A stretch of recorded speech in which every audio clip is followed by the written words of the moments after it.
Hey guys, what's up? First things first, I want to thank all my subscribers. It may not seem huge, but I'm past 1,500 subscribers, and it means a lot. I also want to apologize for not making videos recently. A month before last, and a little bit of last month, I was getting a lot of information that was coming true, and I was really hyped and excited. And then I kept getting info, and then they would say things are pushed back, and I'd get more info, and they'd say things got pushed back.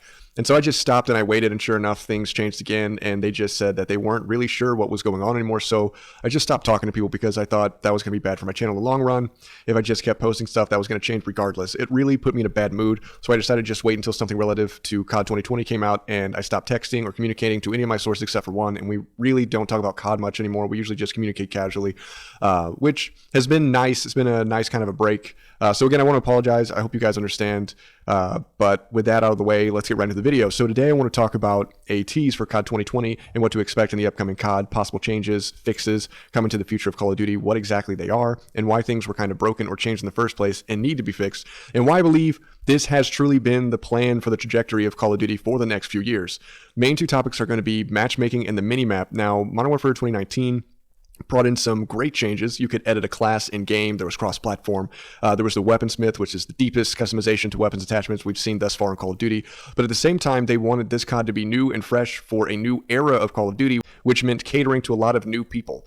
They knew this game was going to be big, and it brought back people who hadn't played Call of Duty in nearly a decade, and also brought millions of new people. So they really did want to level the playing field, so to speak, for players who have never played COD before, or for those whom COD was a distant memory to, because they would be going up against players who never stopped playing and who had been constantly honing their skills over the years. I'm not saying that was the right thing to do, but I understand where they're coming from. Two of the major things affected was an increase on the skill-based matchmaking and getting rid of the minimap.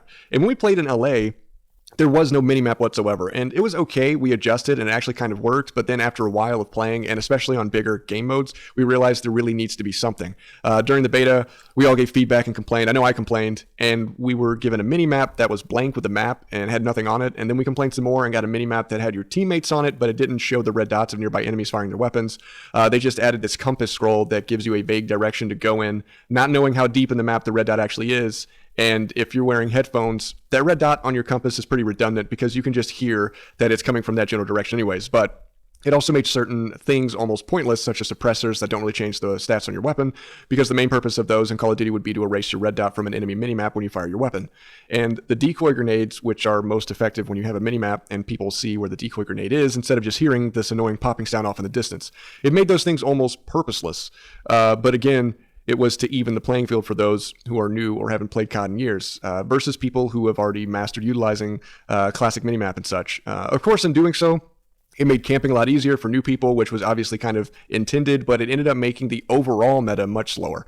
And yes, you could camp in older Call of Duties, but with a minimap, people could still find your location and drop a nade right on you through a window or something a lot easier when we had a traditional minimap. Then skill-based matchmaking, of course, was a way to compartmentalize good players away from bad players. This is something they had to run a lot of numbers on throughout the last year, constantly tweaking and changing.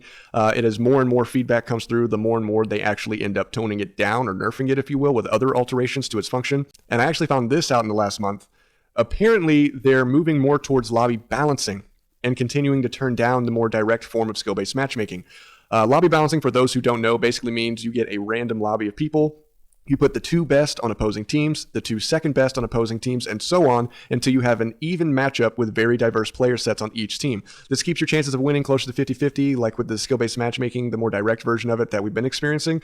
But this also keeps it interesting because you have diverse players, diverse play styles. Every match is a little bit different instead of every match being the same, because the skill-based matchmaking putting you with people who play almost the same as you or at the same skill level as you. Lobby balancing also gives players that aren't as good a chance to experience players that are much better than them and learn from them.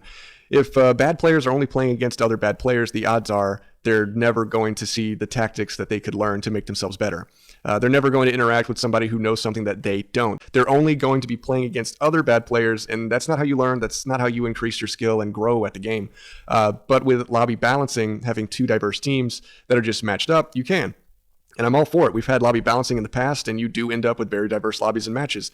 And it's not going to change their win-to-lose ratio much from the skill-based matchmaking, so there really isn't a reason to not move towards lobby balancing with the much lower skill-based matchmaking anyways. So that's what I'm expecting to see with the matchmaking in Call of Duty 2020, and apparently the April build for COD 2020 did include a traditional minimap.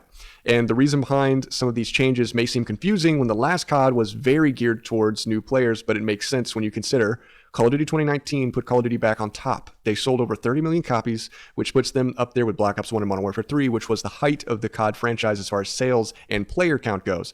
So now that we've got everybody, now that we've had a year to really break in the new players and the players that have been away for a while, it looks like they're going to ease people back into a Call of Duty that's less of a safe space than the last one. Which again, I don't necessarily agree with that process. I don't agree that it was the right thing to do, but it looks like it's working. And as long as we do end up getting back to Call of Duty with less skill-based matchmaking and a traditional minimap, I think that's going to make for a much more interesting and entertaining multiplayer. But as for a teaser, this guy Carl, who works in marketing at Call of Duty, he's also followed by a lot of COD developers as well, put out some binary code and a little video with government document on it.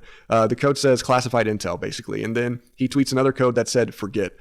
The audio from the video sounds slowed down. It sounds like there's some dramatic music and some gunfire, but the image in the video is literally a government document from 2012 with Steve Jobs' birth certificate information on it.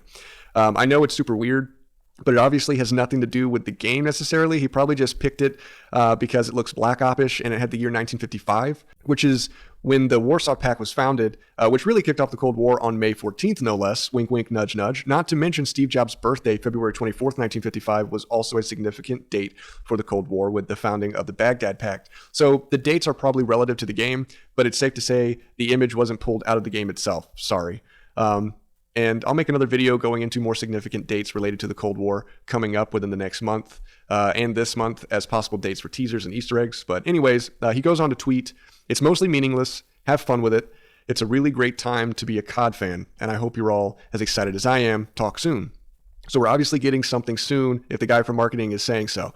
And he says it's mostly meaningless, meaning it is some type of hint at the game, obviously, but there's no truly revealing info within his tweet. But the binary code and the blurred out government document definitely gave me some marketing Easter egg vibes from 2010 for the marketing of the original Black Ops. I hope there's more. I hope when the poster comes out, there's hidden stuff on that as well, like the phone numbers and the coordinates hidden within the crap going on in the image on the original Black Ops 1 poster. I hope we get back to that. I really do. But anyways, that's all I got for now. I hope you enjoyed the video. Please like, share, subscribe. I really appreciate you guys. Never forget that. I've also got a new Twitter for the Dead Ops Regiment. Stuff's going to be going on with that. We wanted to start stuff earlier, but things got in the way. People got busy. But if you get any crazy clips playing COD and put it on Twitter, tag Dead Ops Regiment, and the most entertaining ones of the week will be retweeted on the Dead Ops Regiment Twitter feed. Thank you guys so much for watching, and I'll catch you guys next time.